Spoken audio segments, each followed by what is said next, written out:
Part 3. One doesn't forego sleeping because of the possibility of nightmares. African proverb. Cowboy.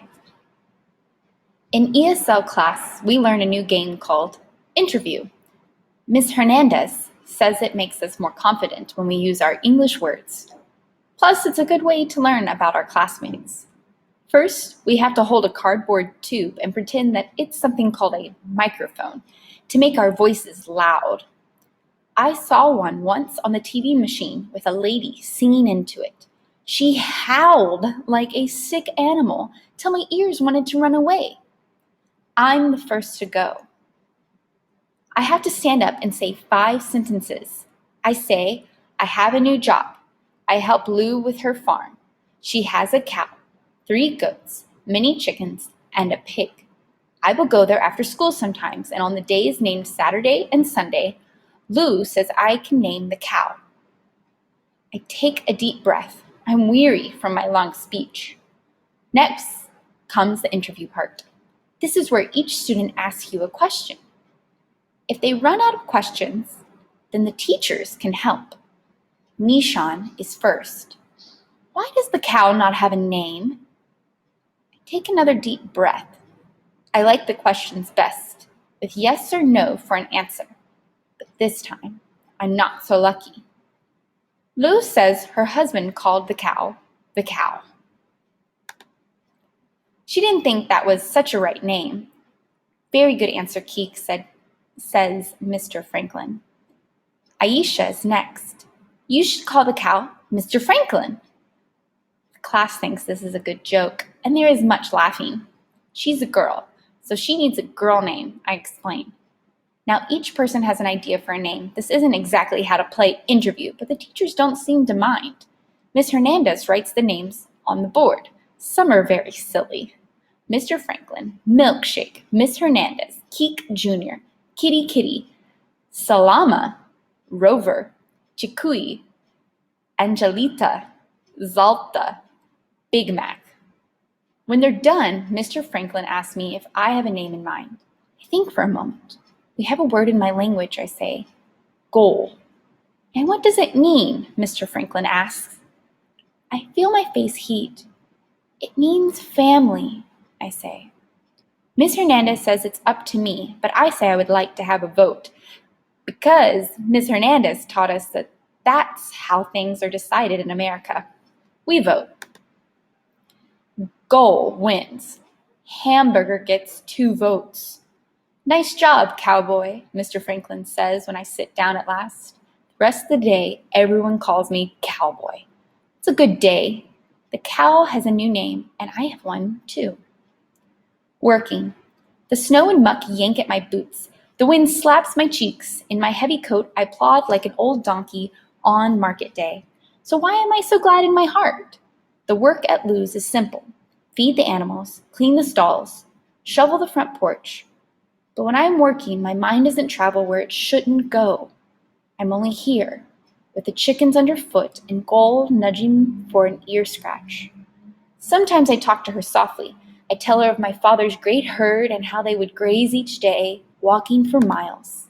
The sun in our bones, the grass whispering its shy music. I sing her one of my father's songs and listen for an echo of his voice in mine. She nuzzles me and flicks her ears and chews her cud. When I bury my face in Gold's old hide, I smell hay and dung and life. She shelters me like a warm wall, and that is enough for this day. Ganoir, meet Gold. On Saturday, Dave comes to pick up Ganoir. They're going to fill out paperwork asking for a job at the places that sell fries. Dave says he can drop me off at Lou's on the way. Ganoir doesn't talk on the way to the farm. His face looks frozen, but his eyes are hot. He keeps rubbing the place where his hand once was. When we get to Lou's, I say, would it be all right if I showed Ganoir the farm? He hasn't seen a cow in a long time. I wait for Ganoir to spit out the word no, but he gives a slow nod. Dave looks at his arm clock. 10 minutes, he says, tops. We go to Lou's door, and when she opens it, I say, this is my cousin Ganoir. He'd like to see the farm. Be my guest, Lou says. There's a new bag of chicken feed in the shed, Keek. Genoir follows me through the thick, crunching snow. It isn't much of a farm, he says. Hardly any animals, and the big road so near. Still, it isn't so bad. If you don't think about it, I say. I shake my head. I'm getting very good at not thinking about things. We enter the gray, sagging barn. Sun and angry wind sneak through the broken spots. There she is, I say, pointing. Genoir groans. Are you sure that's a cow?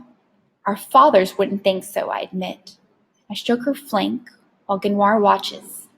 She has old eyes, tired but patient. Goal is her new name, I add. Genoir takes his glove off his good hand with his teeth. He strokes her too. I meet Genoir's eyes. Don't worry about the job too much, I say. What another man takes 2 hands to do, you can do with 1. Genoir puts his head against Goal's neck. You're lucky to have found this job, but you made the luck happen. I wish I could be herding, I say. I don't know anything about farms, really, except that they have cows. We stand there, watching the cow's breath come in soft puffs. Suddenly, another big idea jumps into my head. I think that if I knew where such ideas come from, I would be a wealthy man with 1,000 cattle and a flying boat. Stay here, I say. Keep her company for me. An idea. A few minutes later, I race back to the barn, stumbling in the stubborn snow. Dave and Lou follow. Lou has on a thick red coat and a hat with a fuzzy ball on top. Genoir is still leaning against Goal. You, cousin, has an idea, says Dave. My grin is so big it hurts. You can work with me here, I exclaim, helping with the farm. All is quiet. Genoir looks doubtful. He doesn't say yes, but he doesn't say no either. I don't have much cash, Lou says. You'll have to split the pay I promised Keek. But come spring, I sell organic veggies and flowers at the farmer's market, and you could help with that. She pauses, assuming, that is, I hang on to this old place. Genoir looks at me hard. I can't take your charity, but I'm taking yours, I say. You're sharing your home with me. I don't know anything about farming, Genoir says. I don't either, I say. Genoir turns to Lou and holds out his hurt arm. What about this? He asks. His voice is soft, but his words are shouting. We all look at Lou. Lou shrugs. Guess you'll have to use the other one, she says. For some reason, this makes Genoir smile. He slowly nods. He glances at Dave. Can you come back later? He asks. We have dung to shovel. I laugh. It's much harder here, I warn him. Everything freezes, even that. Goal moos softly, as if she's sorry to make work for us. Dave shakes my hand, then Lou's, then Genoir's. Folks, this is great, he says. Genoir, don't let Lou down, buddy.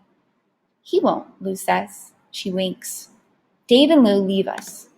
In the cold barn, I look around me. It's not a great herd I see, dotting the grass like clouds in a vast green sky. It's just a tired flock of scrawny chickens and a cow with ribs trying to hide behind her muddy coat. For a moment, as Genoir and I hum one of the old songs, we are where we belong in the world.